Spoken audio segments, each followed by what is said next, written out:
When farm mobsters thought they could push around a quiet veteran at the local café, they had no idea they were about to face the wrath of his highly trained military K-9s.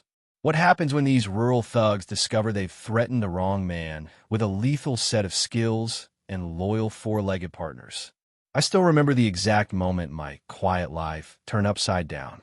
It was a Tuesday morning, sunny with a slight chill in the air. The kind of day that fools you into thinking nothing bad could happen. I pulled into the gravel parking lot of Rosie's Cafe, my old truck kicking up dust as I parked. Through the windshield, I watched the usual morning crowd filter in and out. Farmers grabbing coffee before heading to their fields. Office workers picking up breakfast sandwiches. Normal folks living normal lives. Stay put, boys, I told Rex and Shadow, my two Belgian Malinois dogs watching me from the back seat. Their ears perked up at my voice, but they settled back down obediently. These weren't ordinary pets. They were retired military K-9s who had served alongside me during my darkest days overseas. They'd saved my life more times than I could count. I've been back home for 8 months now. Bought my grandfather's old farm on the edge of town. Most days were quiet. Just me, the dogs, and endless acres to heal our war-worn spirits.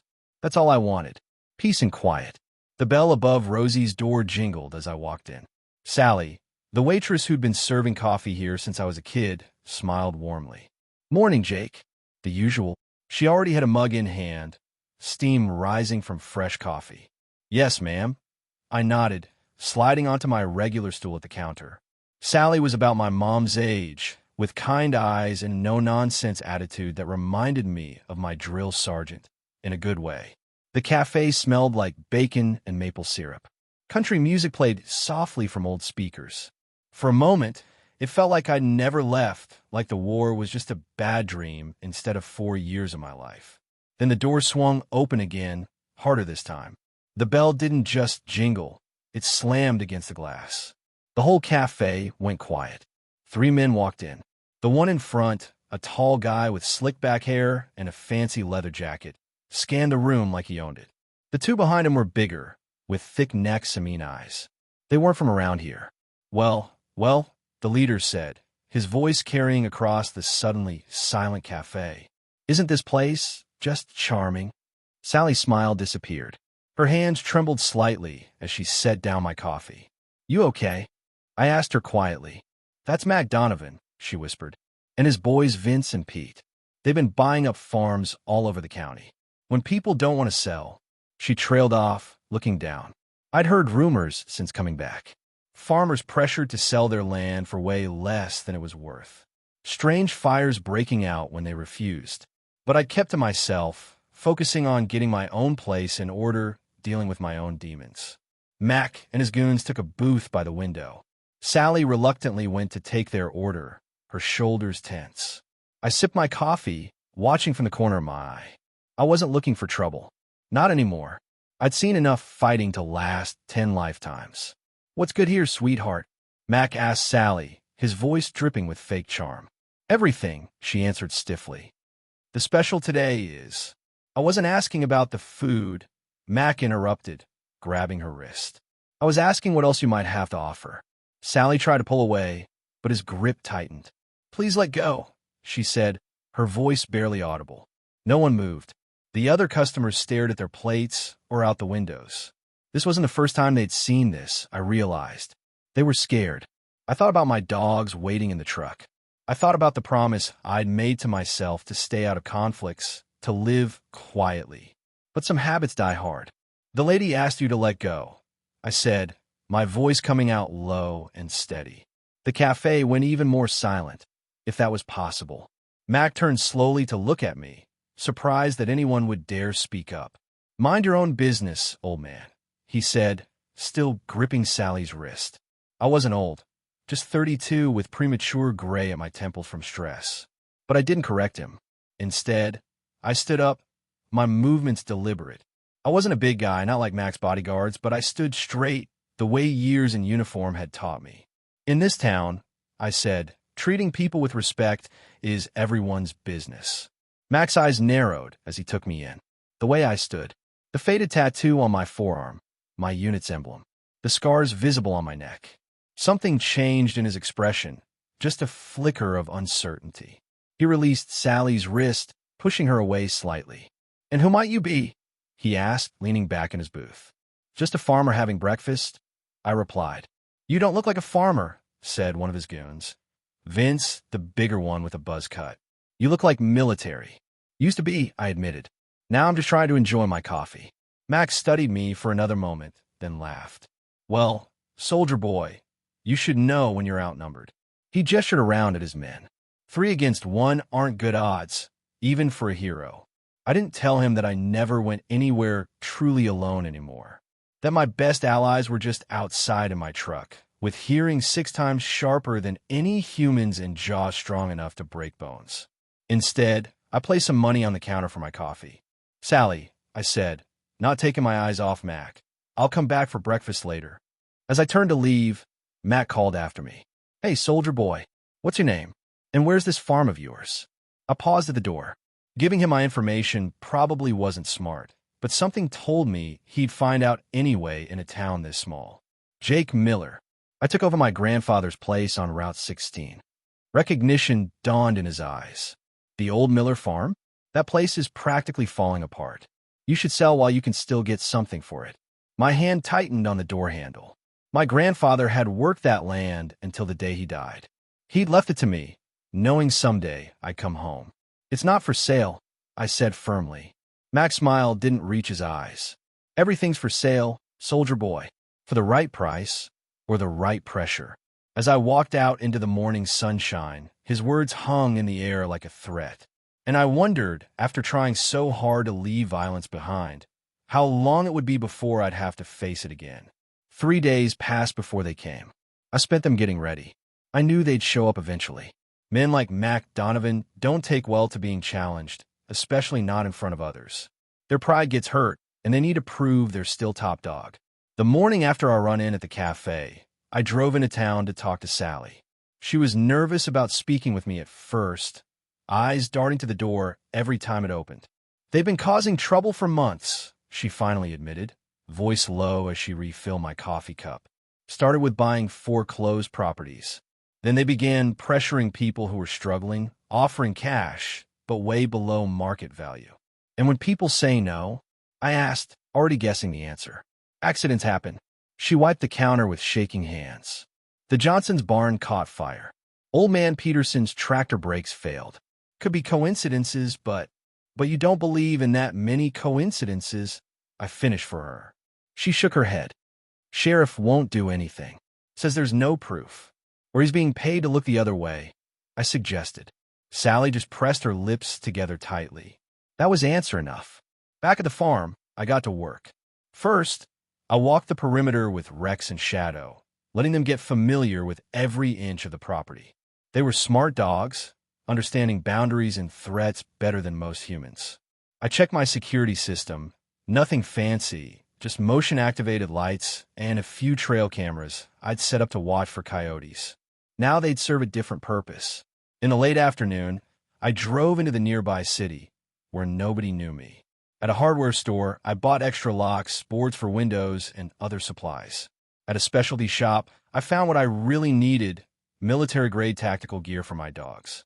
Protective vests, special collars, and lead lines that wouldn't snap under pressure. The sales clerk raised his eyebrows. "You expecting trouble?"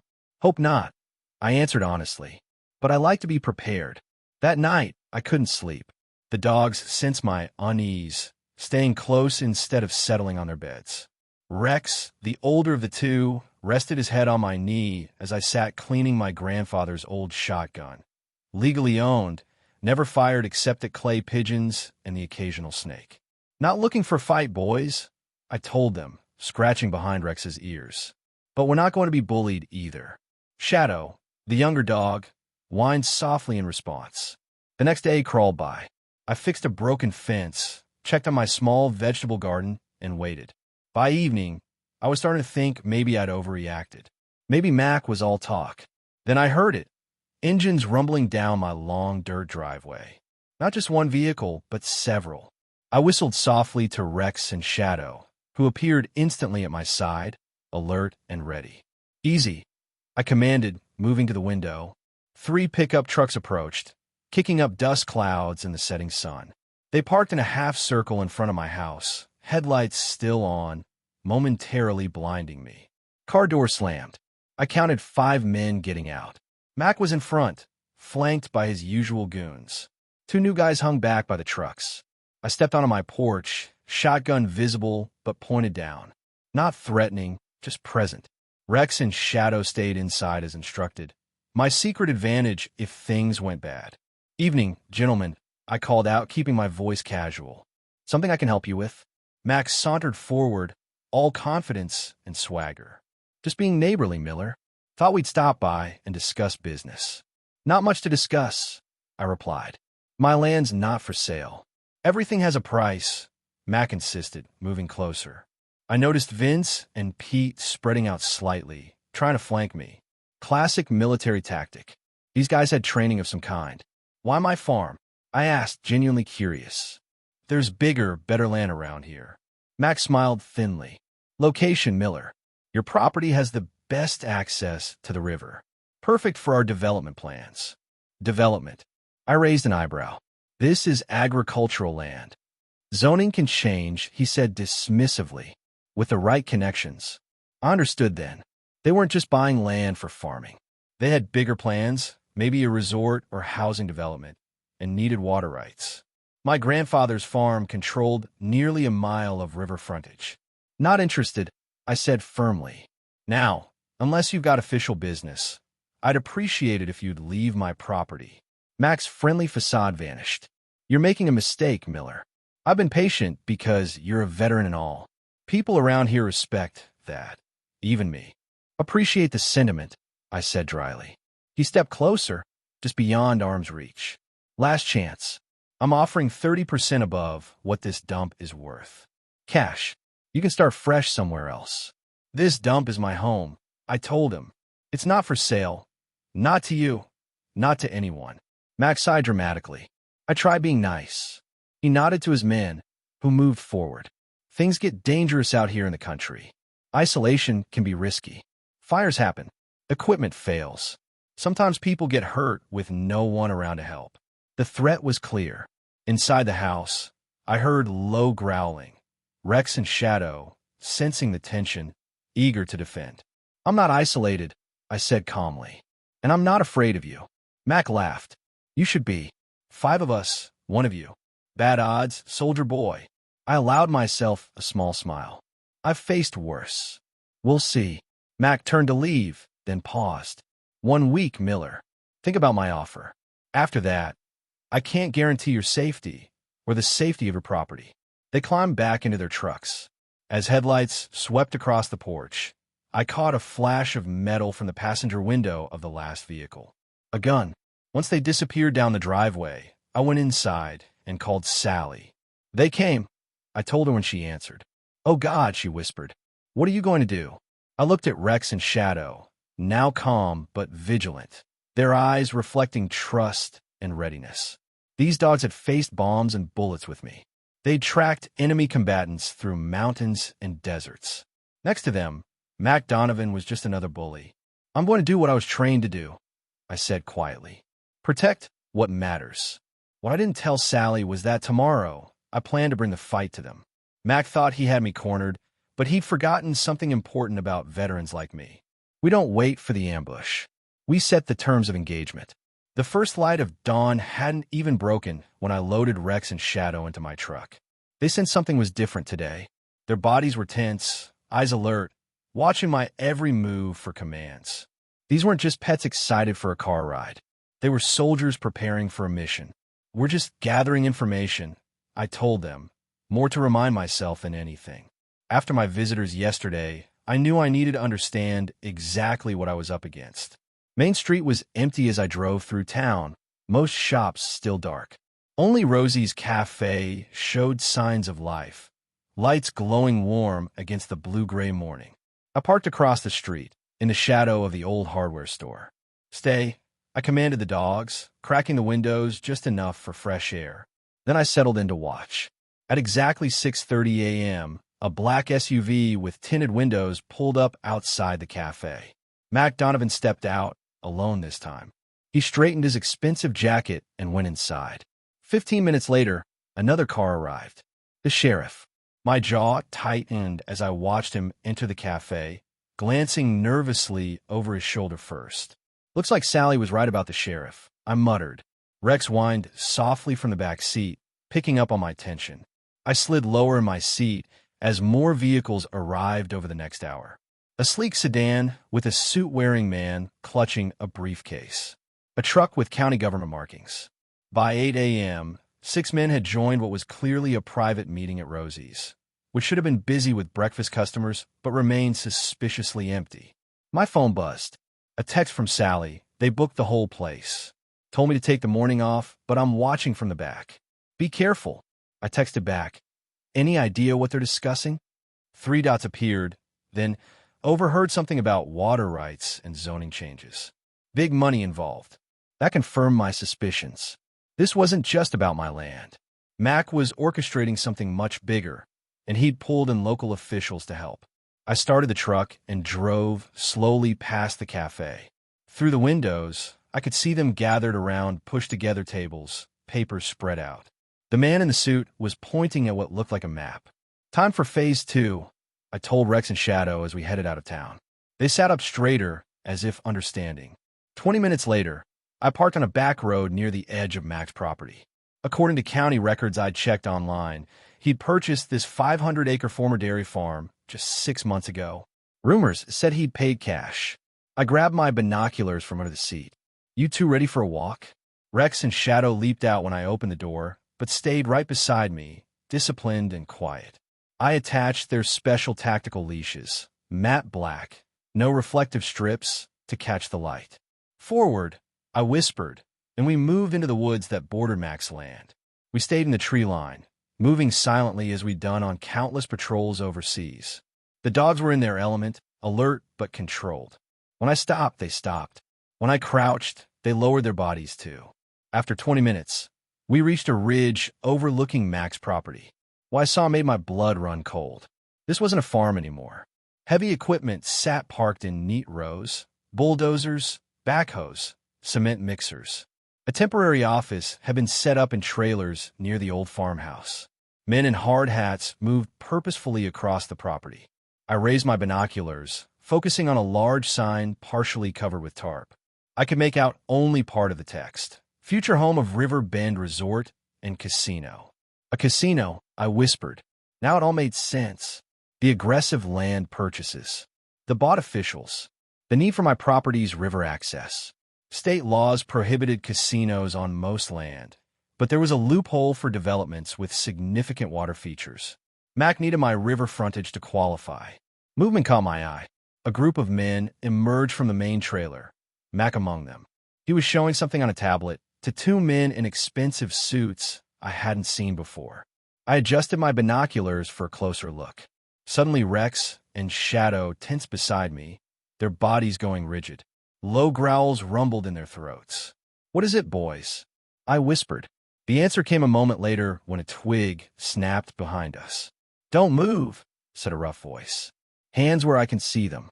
I slowly raised my hands, turning my head just enough to see Vince standing 10 feet away, shotgun leveled at my back.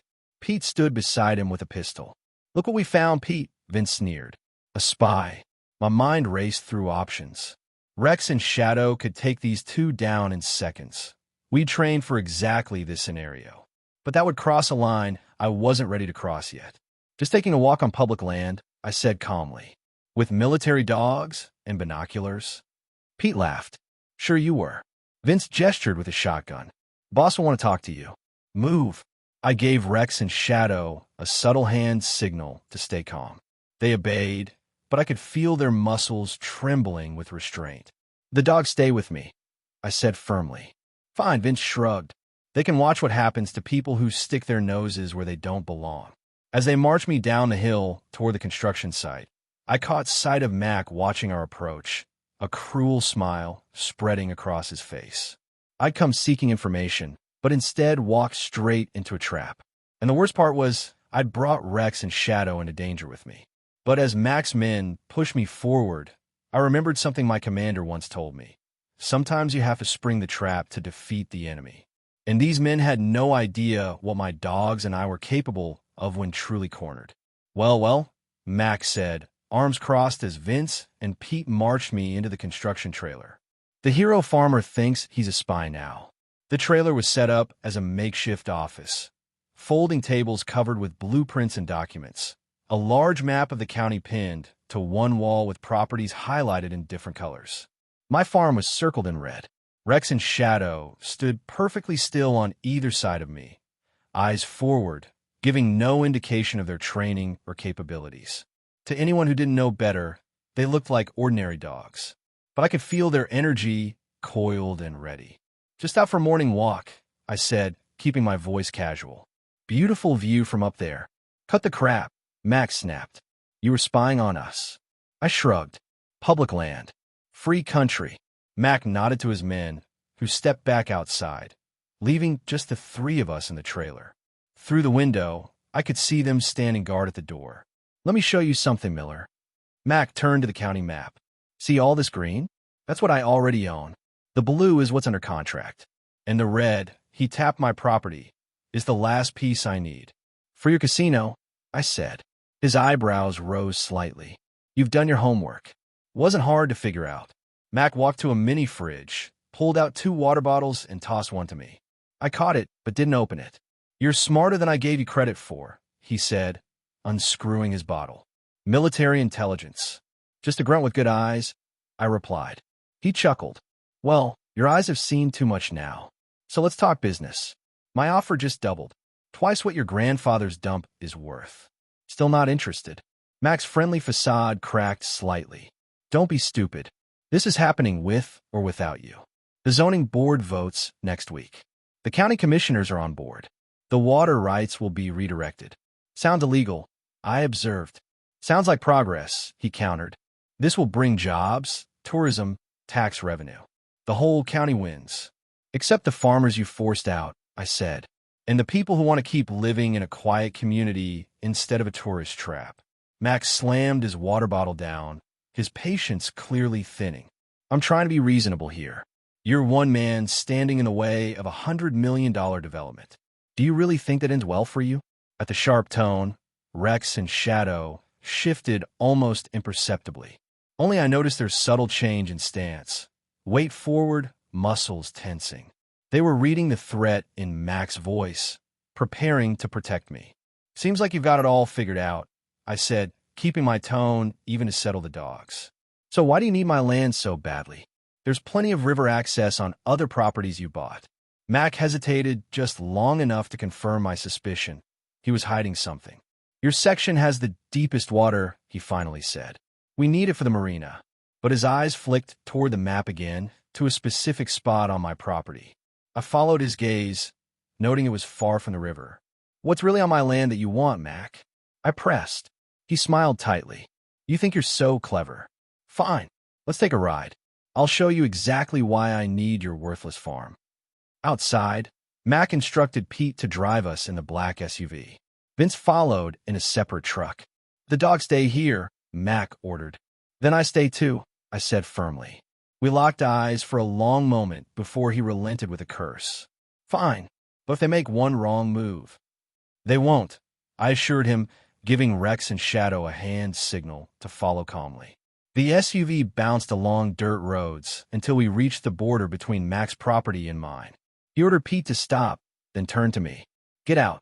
Leave the dogs in the car." This time, I knew I had to comply. I gave Rex and Shadow the command to stay, promising them with my eyes I'd be back. Mac led me to a spot where a small stream cut through both our properties. It looked ordinary, just flowing water, rocks, and mud. "See that?" He pointed to where the water bubbled up from underground on my side of the property line. "A spring," I said, still not understanding. "Not just any spring." He knelt, scooping up some of the water in his hand. "This is mineral water, the same kind they bottle and sell for $5 a pop in fancy stores. We had it tested. It's perfect, pure, naturally filtered, full of the right minerals." Suddenly it clicked. You're not just building a casino. You're building a spa resort with exclusive bottled water. Mac nodded, looking almost impressed. The casino is just phase one. The real money is in wellness tourism. Rich people paying thousands a week to soak in baths filled with this water, drink it, have it piped directly to their luxury suites. And the source of this miracle water is on my land, I concluded. Now you get it. Max stood, brushing dirt from his expensive pants. So name your price. Everyone has one. I looked at the spring, understanding now why my grandfather had always insisted our well water was the best in the county. All these years, we've been sitting on liquid gold without knowing it. It's still not for sale, I said firmly. Mac's face hardened. Wrong answer. He gestured toward Pete, who reached into his jacket. I tensed, preparing for a weapon, but instead Pete pulled out a small glass vial. Mac took it and held it up. Know what this is? He asked. When I didn't answer, he continued. Industrial waste. Chemicals. One drop in your precious spring, and it's contaminated for generations. Worthless. My hands curled into fists. You're threatening to poison my land? I'm explaining reality, Mac replied coldly. By this time tomorrow, either you've agreed to sell, or something tragic happens to your water supply. Maybe a midnight spill. Maybe a leaking barrel that shows up on your property. Who knows how it got there? Certainly nothing that could be traced back to me. A cold fury rose inside me, different from the hot anger of combat. This man was threatening not just my home, but the land itself, water that fed wildlife, trees, crops. Generations of careful stewardship wiped out by one act of greed. Back at the SUV, I could see Rex and Shadow watching intently through the windows. They'd picked up on the tension, on the threat. One whistle from me, and they'd be out of that vehicle in seconds. But not yet. This wasn't the time or place. You've made your point, I said carefully. I need to think about it. Smart man. Mac nodded, pocketing the vial. You have until noon tomorrow. After that, nature takes a very unnatural turn on your property. The drive back to the construction site was silent. When we arrived, Mac opened the door for me with mock courtesy. Remember, noon tomorrow. Call this number when you're ready to be reasonable. He handed me a business card. I whistled softly for Rex and Shadow, who leaped from the SUV and flanked me instantly. One more thing, Mac called as I turned to leave. Those dogs of yours. Military trained, right? I'm guessing they can do some real damage. I said nothing, just waited. Keep them locked up if you know what's good for them, he warned. Be a shame if the sheriff got reports of dangerous animals and had to put them down. The threat against my dogs was his biggest mistake. I could handle threats against me. I could even handle threats against my land, painful as they were. But Rex and Shadow, they'd saved my life, kept me sane when the nightmares came. They were family. As I walked away, my mind was already shifting from defense to offense. Mac thought he had all the power, all the connections. But he'd forgotten something critical about combat veterans. We don't just know how to fight. We know how to win against impossible odds. And we never, ever leave our brothers behind. Come on, boys, I said quietly to Rex and Shadow as we hiked back to where I'd hidden my truck. We've got work to do. Behind us, Mac watched our departure, confident in his victory. He had no idea that by threatening my dogs, he'd just guaranteed his defeat. Sometimes the best place to hide is in plain sight. That's why I drove straight to Rosie's Cafe after leaving Mac's construction site, parking my truck right out front where everyone could see it. Rex and Shadow followed me inside, their nails clicking on the worn linoleum floor. The lunch crowd fell silent as we entered. News travels fast in small towns, and everyone knew about my run-in with Mac by now. They watched with curious, worried eyes as I settled at the counter. Sally hurried over, concern written across her face. Jake, I heard Mac's men caught you snooping around his property. Are you okay? I'm fine, I assured her, loud enough for everyone to hear. Just came in for some lunch. The other customers returned to their meals, but I could feel them stealing glances, listening in. Perfect. Let them think I was licking my wounds after being threatened. Let the story spread that Jake Miller was scared and defeated. Let Mac think he'd won. Coffee? Sally asked, already pouring a cup. And whatever's hot for lunch, I replied. The dogs need water too, please. As Sally put water bowls down for Rex and Shadow, I leaned in closer.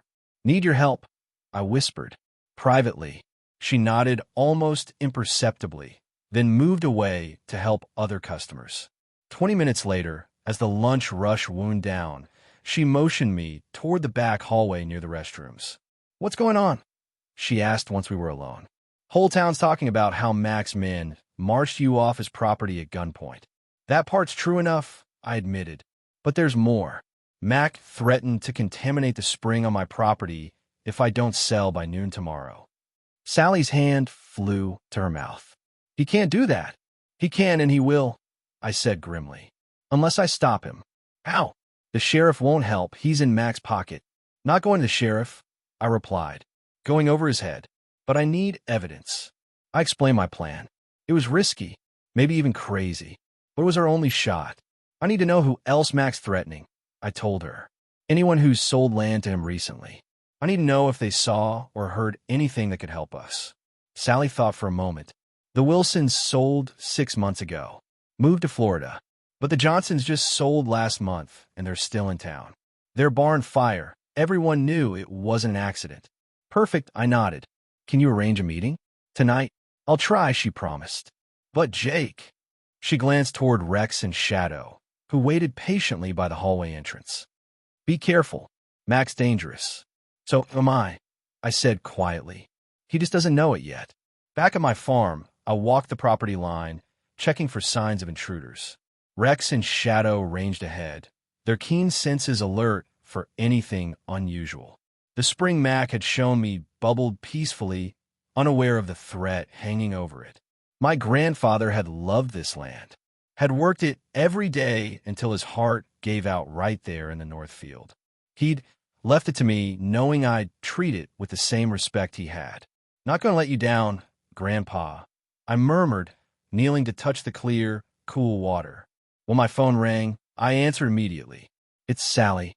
The Johnsons agreed to meet. 8 o'clock at their place. "I'll be there." The Johnson farm was smaller than mine, tucked away down a winding side road. The scorched remnants of their barn stood like a black skeleton against the evening sky. Carl Johnson, a weathered man in his 60s, met me at the door with suspicious eyes. "Come in," he said curtly, eyeing Rex and Shadow with unease. "They'll stay on the porch," I assured him, commanding the dogs to sit. They obeyed instantly, taking up guard positions. Inside, Carl's wife Martha served coffee, while their adult son, Kevin, watched me warily from across the kitchen table. "Sally says you're having trouble with Mac Donovan," Carl finally said. "Same as you did," I replied. "I'm not selling, and he's making threats." Martha's hands trembled slightly as she set down her coffee cup. "We tried not to sell," she said softly. "But after the fire, tell me what happened," I urged. Kevin leaned forward. "Dad refused Mac's first offer, said the land had been in our family for generations. 2 days later, our barn burns down in the middle of the night, with all our equipment inside. Insurance wouldn't cover it," Carl added bitterly. "Said it was arson, but couldn't prove who did it. We couldn't afford to replace everything. Then Mac showed up the next day," Martha continued, all sympathy and concern. "Offered to buy the farm again, at half his original offer. Said it was all he could do given the unfortunate decrease in property value." My jaw tightened. "Did you see who started the fire?" The family exchanged glances. "I did," Kevin admitted. "I was up late, couldn't sleep. Saw headlights coming up our drive around 2 a.m. Thought it was just teenagers looking for a place to park. But then I saw 2 men get out. They went straight to the barn." "Could you identify them?" I asked. Kevin nodded slowly. "One was Vince, Mac's right-hand man. Never seen the other guy before." "Did you tell the sheriff?" Carl snorted. "Sheriff Dawson? He barely even investigated. Said there wasn't enough evidence." I pulled out my phone and set it on the table. "Would you be willing to tell your story again? On record this time?" They hesitated. "Mac threatened to poison my spring if I don't sell," I explained. "We need to stop him before he destroys more lives and land. But I can't do it alone." Kevin looked at his parents, then back at me. "What exactly are you planning?" "Something that might get us all in trouble," I admitted. But I faced worse odds. For the next hour, we talked strategy. By the time I left, the Johnsons had not only agreed to help, they'd offered to reach out to other farmers who'd been forced to sell. Back in my truck, Rex and Shadow sensed my renewed determination. No longer were we just defending my farm. We were fighting for the whole community. As I drove home through the darkness, I spotted headlights in my rearview mirror.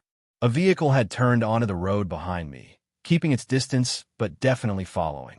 "Looks like we've got company, boys," I murmured to the dogs.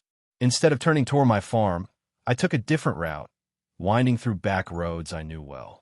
The headlights remained behind me, sometimes falling back but never disappearing. Finally, I pulled over in a secluded spot and killed my lights. Rex and Shadow went on alert as the following vehicle slowly approached, then stopped about 50 yards back. "Stay," I commanded the dogs, then stepped out of my truck. "Whoever you are," I called into the darkness, "might as well come out and talk face to face." The other vehicle's door opened. A figure emerged, hands raised to show they weren't armed. As they stepped into the moonlight, I recognized the county assessor, Alan Parker, one of the men I'd seen meeting with Mac at Rosie's Café that morning. "Mr. Miller," he called nervously, "I need to talk to you. Privately." "About what?" I asked, maintaining my distance. Parker glanced around anxiously. "About what Mac Donovan is really planning, and why you need to be extremely careful." "I'm listening." He moved closer, lowering his voice. "It's not just a casino and spa. There's something else in that water of yours. Something worth millions." Before he could explain further, headlights appeared on the road behind us. Parker's face went white with fear. "They followed me," he gasped. "You need to run. Now." As the vehicle bore down on us, I made a split-second decision. "Give my truck," I yelled to Parker. He sprinted toward me as I whistled for Rex and Shadow to make room.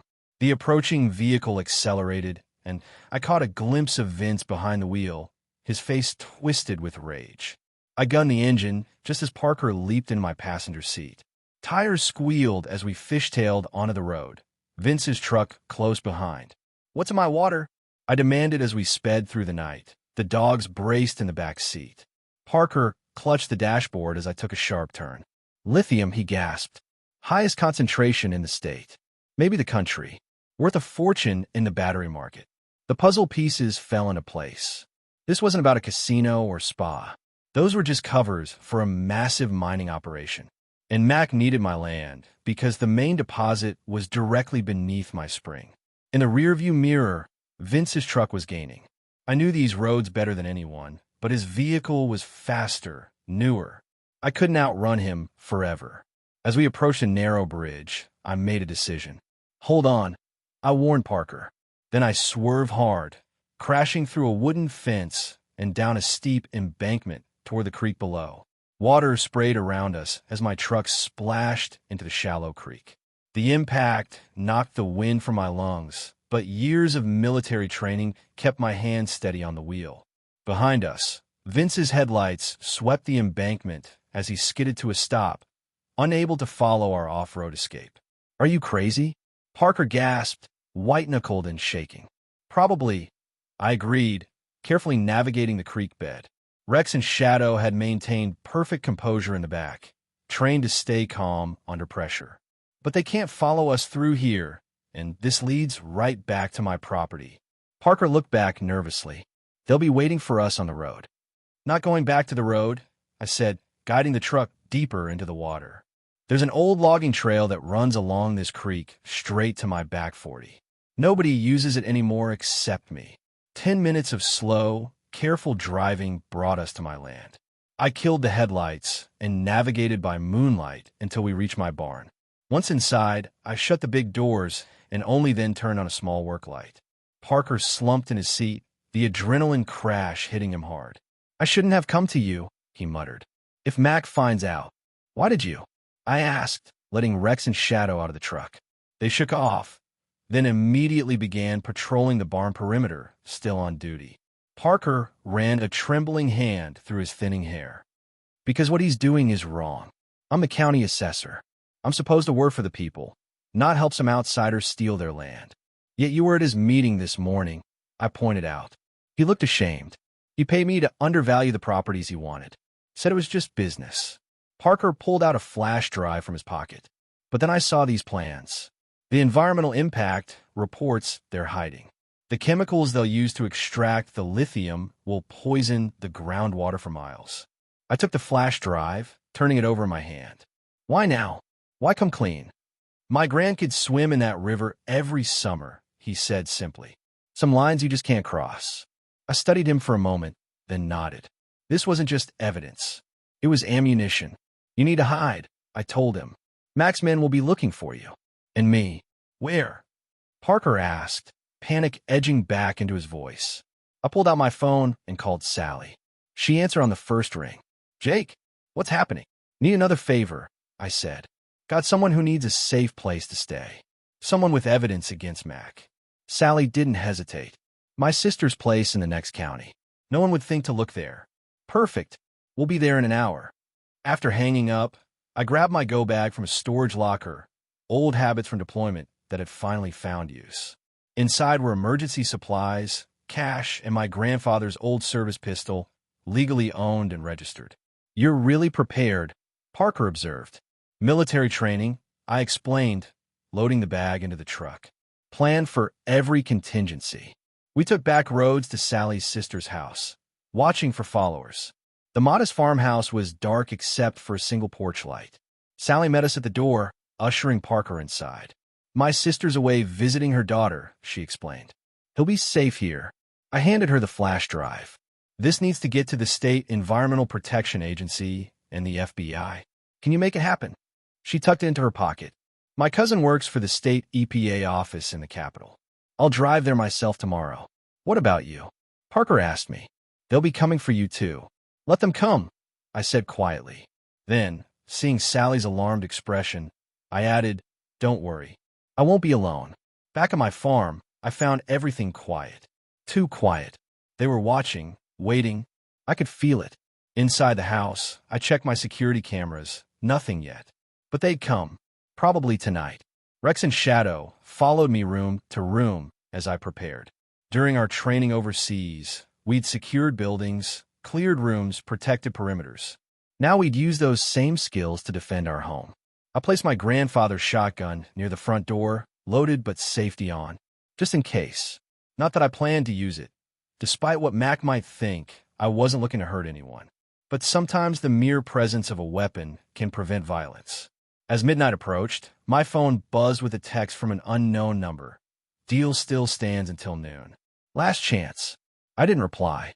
Instead, I settled into my grandfather's old rocking chair by the front window, dogs at my feet, and waited. The attack came at 2:17 a.m. My motion sensors pinged as 3 vehicles approached down my long driveway. Lights off. On the security camera feed, I watched dark figures spread out across my property. Rex and Shadow stood alert, sensing my tension, waiting for commands. I scratched behind Rex's ears. Remember our training, boys. Non-lethal takedowns only. The first window shattered in my kitchen, a diversion. The real entry team would be coming through the back door. Classic tactics, but amateur execution. Whoever these guys were, they weren't professionals. I moved silently to my position near the stairs, where I could observe both the front and back entrances. The security system I'd installed years ago, paranoia that finally proved useful, gave me eyes everywhere. The back door crashed open. 3 men entered, faces covered by ski masks, carrying baseball bats and what looked like hunting rifles. Not Mac's usual goons. These were local muscle, hired for the night. Find Miller, one hissed. Mac wants him scared, not dead. I smiled grimly in the darkness. They still didn't understand who they were dealing with. I waited until all 3 were fully inside, then whistled, a specific pattern Rex and Shadow had been trained to recognize. In an instant, the dogs were in motion, silent blurs of disciplined fury. Shadow took down the first man with a leap that sent him crashing face first into my kitchen table. Rex went low, clamping onto another man's calf with enough pressure to immobilize without maiming. The third intruder raised his rifle in panic, but before he could fire, I emerged from the shadows and disarmed him with a quick strike to the wrist, a move I'd learned in hand-to-hand combat training. The rifle clattered to the floor as the man stumbled back in shock. "What the hell?" he gasped, staring at my dogs, who now had his companions effectively pinned.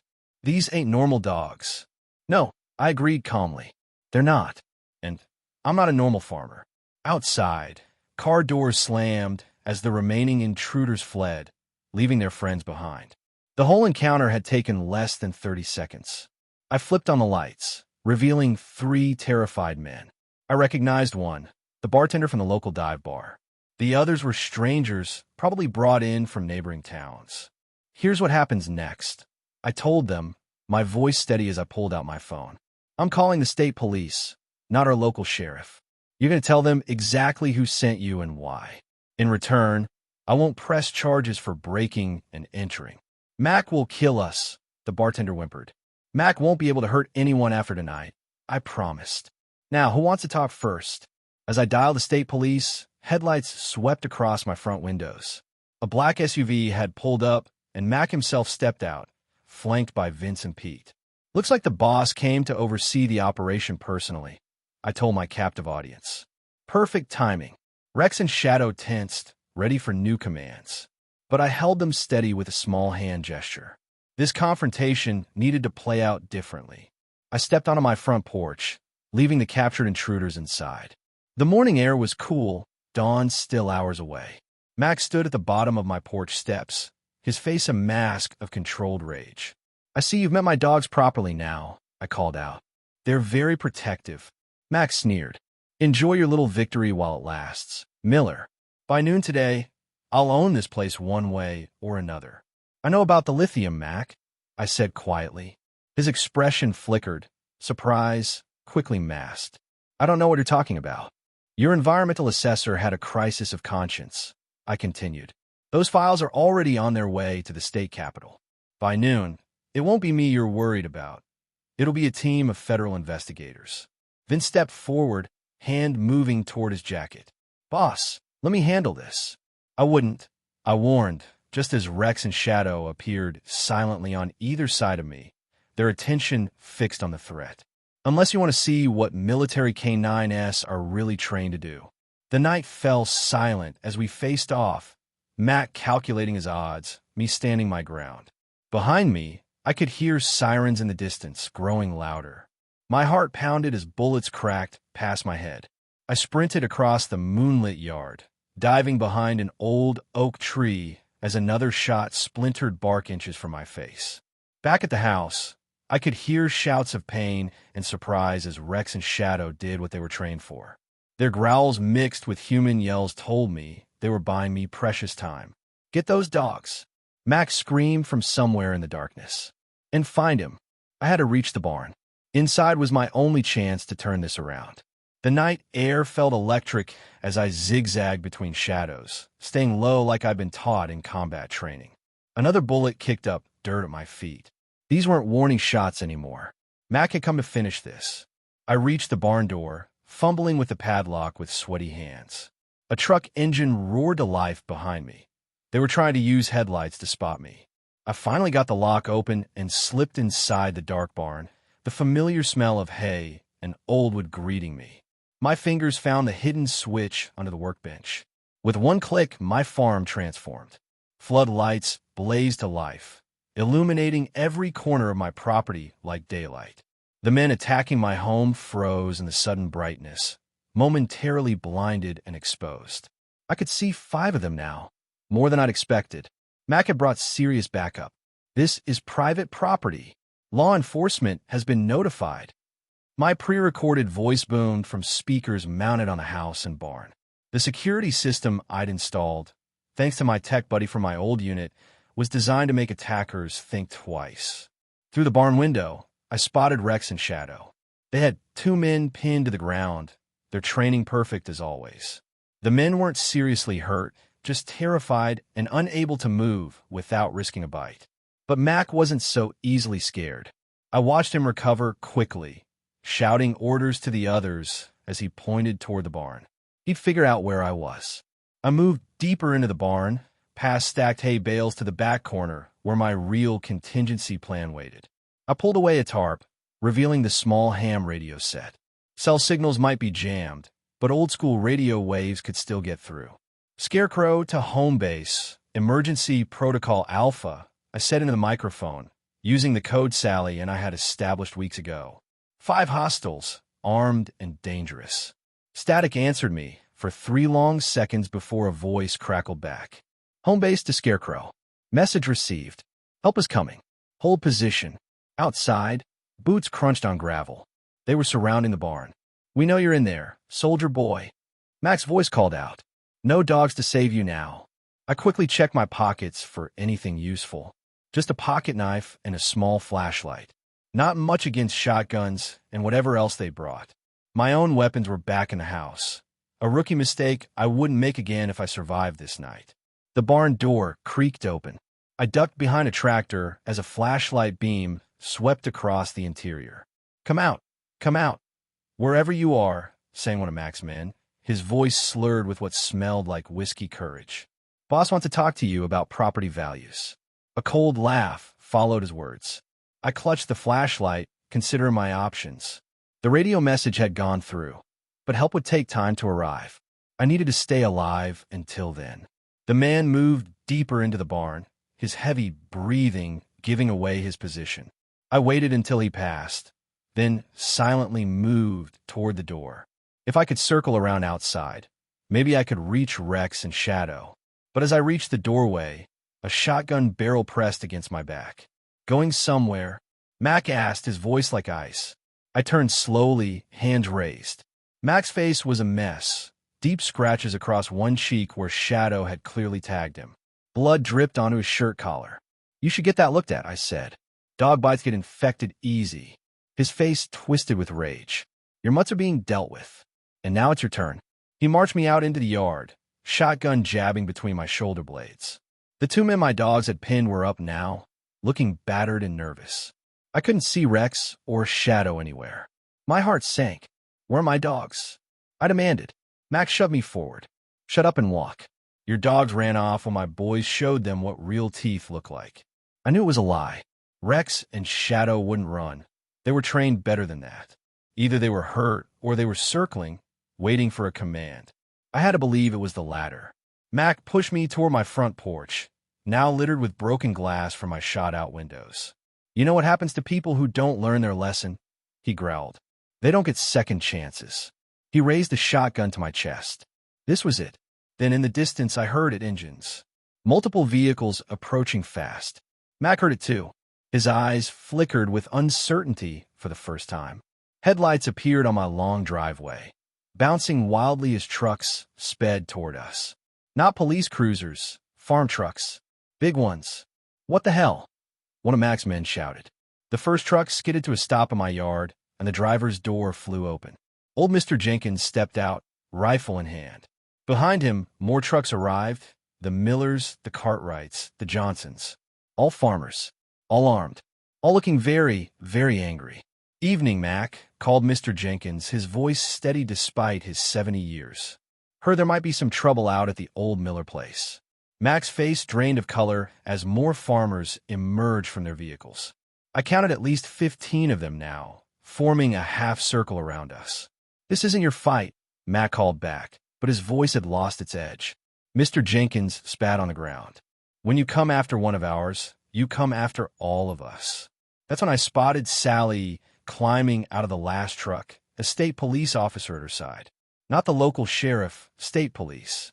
And behind them, Rex and Shadow trotted into view, alert but unharmed. Max saw them too. The shotgun wavered in his hands. Seems like you picked the wrong town, I said quietly. The wrong café, the wrong veteran, and definitely the wrong community to mess with. The state police cars' red and blue lights painted the pre-dawn sky as officers led Mac and his crew away in handcuffs. My farmhouse stood battered but still standing. Broken windows and bullet holes couldn't break its spirit. Kind of like me. You knew they'd come after you, Sally said, handing me a steaming mug of coffee as we watched from my porch steps. She made it in my kitchen while medics checked the superficial wounds Rex and Shadow had given Mac's men. It wasn't a question, but I nodded anyway. Some battles find you whether you're looking for them or not. Rex pressed against my leg, his warm body a comfort I'd relied on through too many dark nights overseas. I scratched behind his ears, exactly where he liked it. Shadow patrolled the yard, still on alert even though the danger had passed. Old habits. The first rays of sunlight touched the fields beyond my property. Fields that would stay in the hands of the families who'd worked them for generations. How long had you been working with the state police? I asked Sally. She sipped her own coffee before answering. 6 months. After Mac burned down the Wilson place and scared them into selling. Everyone knew he did it, but nobody could prove it. Her eyes, tired but determined, met mine. Until you showed up and gave him something to react to. So I was bait. I couldn't help smiling. More like the catalyst we needed. I've been gathering evidence for months. Falsified deeds, threats, money trails. But we needed him to make a move obvious enough that even his friends in the sheriff's office couldn't ignore it. I looked around at the neighbors who had come to my aid. Old Mr. Jenkins was talking with a state police officer, pointing to the bullet holes in my walls. The Miller siblings, whose family had owned my place before me, were picking up broken glass from my yard. Young Tim Cartwright was patching my broken window with plywood. I've been in firefights in 3 countries, I said quietly. But I've never had anyone show up like this. Sally touched my arm gently. That's what community is. Something worth fighting for. A state police lieutenant approached us, notebook in hand. Her badge read Lieutenant Santos. Mr. Hayes, she said, we'll need your official statement. But I wanted you to know, we found quite the operation at Donovan's warehouse. Land deeds, forged documents, even plans for a development that would have pushed out every small farmer in the county. And replaced them with what? I asked. Resort homes. Golf courses. The whole county was about to be sold out from under you all. Mr. Jenkins joined us, leaning on his walking stick. His weathered face showed every year of his 70 summers working this land. My grandfather fought in World War I to come home to this land, he said. My father in World War II. My son gave his life in Afghanistan. His voice broke slightly. Would have been about your age now. I knew what it cost him to say those words. The weight of them settled on my shoulders like a familiar rucksack. We protect what matters, I told him, the words feeling right in my mouth. More neighbors gathered around us as the police finished their work. Mrs. Wilson, who'd lost her farm to Mac's threats, pressed a basket of homemade biscuits into my hands. For you and your brave dogs, she whispered. Sheriff Garner arrived last, looking uncomfortable as he surveyed the state police cars. I watched his face when he saw Mac in the back seat of one of them. Something like relief flashed across his features. He approached me slowly, hat in hand. Hayes, he said with a nod.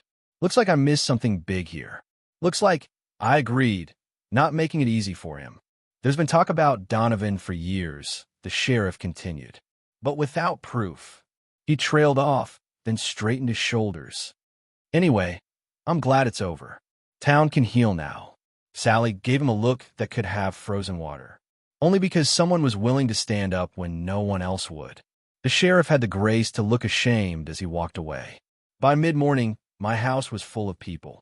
Neighbors bringing food, offering help with repairs, telling stories about how Mac had pressured them over the years. I'd never seen my kitchen so full of life. Even Rex and Shadow relaxed, accepting gentle pats from children who'd been taught how to approach working dogs. When most of the crowd had gone, Sally stayed behind to help clean up.